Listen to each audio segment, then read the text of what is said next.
আমার ভাই প্রথমে হচ্ছে একটা বিবাহিত একটা মেয়েকে বিয়ে করেছিল, যার একটা ছেলে সন্তান আছে, 10 বছরের ছেলে সন্তান। তো ওনার মানে মেয়ের সাথে আমরা বিয়ে দেওয়ার কারোরই ইচ্ছুক ছিল না, তবুও আমার ভাই মেয়েটা বিয়ে করেছে, সেটা আমাদের সামনেই করেছিল। মানে হঠাৎ করে সিঁদুর পরিয়ে দিয়েছে, আমরা মেনে নিয়েছি, আমরা বাড়িতে হচ্ছে তুলে নিয়েছিলাম, আমার মা তুলে নিয়েছিল। তো ভালোই করছিল। মাঝে মধ্যে তাদের মধ্যে একটু ভুল বোঝাবুঝি নিয়ে 3 মাসের মধ্যে 5 বার ঝগড়াঝাটি হয়েছে, মারধর হয়েছে। তারপরে যে হঠাৎ করে বুধবারের রাতে আমার ভাইয়ের বোনের রিঙ্কি বিশ্বাসের ফোনে একটা মেসেজ আসে। তার পুরানো দোকানের মালিকের কাকু বলে, পুরানো দোকানের মালিকের মেসেজ আসে। মেসেজটা দেখাতে আমার ভাইয়ের রাগ হয় যে কেন মেসেজ করেছে, তবুও এত রাতে 11টা বাজে তখন। তারপরে যখন আমার ভাই ফোনও করে তখন সেরকম করে অ্যান্সার দেয় না, চুপ করেছিল ওই পাশ থেকে। তারপরে সেই কথা নিয়ে 1-2 কথা নিয়ে তো ঝগড়া লাগে। ঝগড়া হওয়ার পরে তো আমরা পাশের রুমে শুয়েছিলাম, আমাদেরকে ডাকেনি।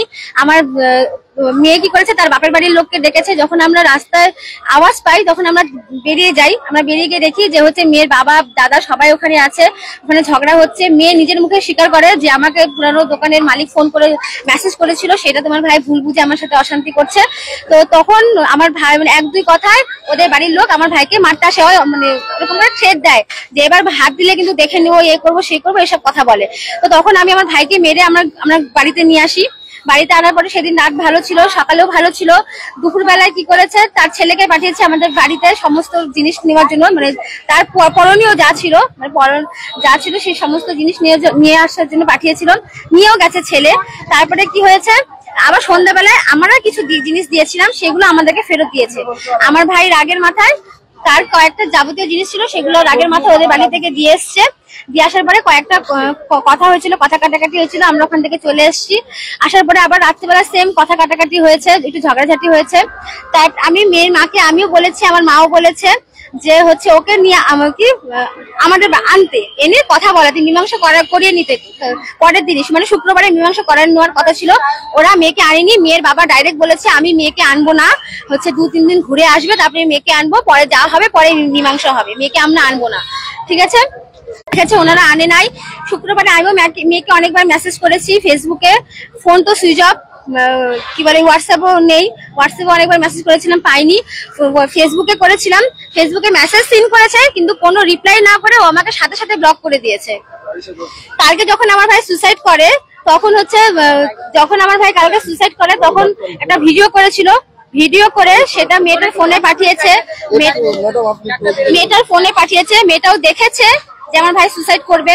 তার 5 মিনিট ওরা ফোনে কথাও বলেছে, ভিডিও কলে কথা বলেছে, ইনস্টাগ্রামে ভিডিও কলে কথা বলার পরে যখন আমার ভাই সুইসাইড করে ফেলে তখন মেয়েটা আমাকে, তার আরেকটা নাম্বার ছিল, সেটা আমার কাছে আগে ছিল কিন্তু বর্তমানে তখন ছিল না, কারণ আমি ডিলিট করে দিয়েছিলাম, তার কাছে নাম্বারটা ছিল না দেখে।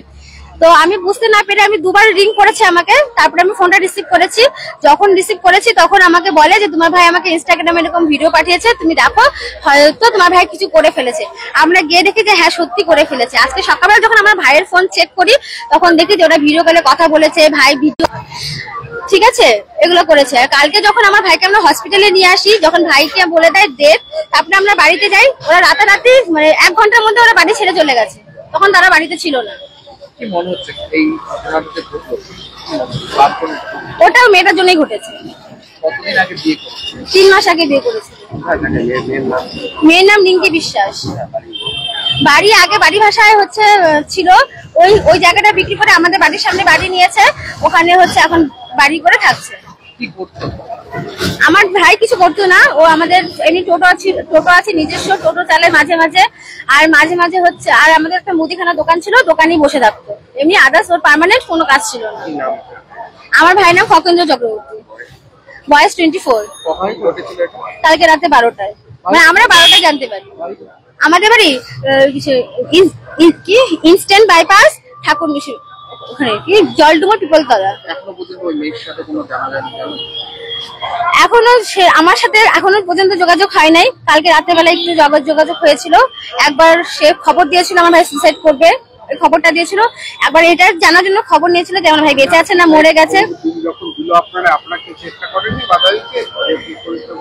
তখন তো দিয়ে দিয়েছে, তখন আর বেঁচে ছিল না, তখন সুইসাইড করে ফেলেছে, বাড়িতেই করেছে। হ্যাঁ, ভিডিও কল করেছে কিনা সেটা আমি বলতে পারছি না, কিন্তু ওকে ভিডিও করে পাঠিয়েছে যে আমি সুইসাইড করবো। হ্যাঁ, আচ্ছা, ছবি আছে কিছু? ছবি তো দিয়েছে। আমার নাম্বার একটু দেবেন? বললাম কি আমার নাম্বার একটু দেবেন? আমি দিয়েছি দাদা ফোন। ছবি দিয়েছি? কালেক্ট করে নাও ওনাদের। আচ্ছা, ছবিটা ভিডিও করলে কি স্ক্রিন রেকর্ডিং করছে?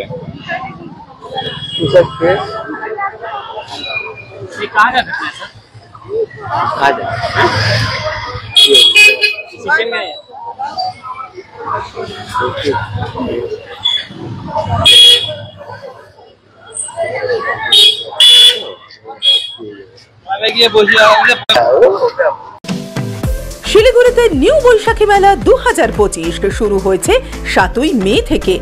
জায়গা ইন্দিরা গান্ধী ময়দান নিয়ার চেকপোস্ট শিলিগুড়ি। সময় বিকেল 3টে থেকে রাত 9:30 পর্যন্ত। থাকছে নাগরদোলা, কলম্বাস নৌকো, ব্রেক ড্যান্স, টোরা, dragon train, Mickey Mouse, ball bouncing, children park, double ডেস্ক ফ্রেন্স হুইল এবং সমগ্র বাংলায় প্রথমবার ফিশ টানেল। সঙ্গে থাকছে রাশিয়ান জলপরি। এছাড়াও থাকছে ভেটাগুড়ির জিলিপি, নানান স্বাদের আচার, থাকছে রাজস্থানী স্টল, রকমারি ঘর সাজানোর উপকরণ, সাহারানপুরের আসবাবপত্র, মনোহারি থেকে খেলনার স্টল, সবই থাকছে বৈশাখী মেলায়। সবাইকে সাদর আমন্ত্রণ। डिजाइन रेडी है सर। आप बताइए हाइट कितना रखना है sir corona material final. Sir याद करोगे जिंदगी में अटैचमेंट तो नर्सों ले लेते हैं। होमलैंड में हम सर नहीं खाएंगे, बस घर सजाएंगे। Hassle-free interiors from start to finish. 360-degree management, expert-led designs, delivery in 45 days. Homelane, interiors made easy. Homelane, Siliguri. Selection Furniture, opposite Vega Mall, next to Zudio. Call 7699736111.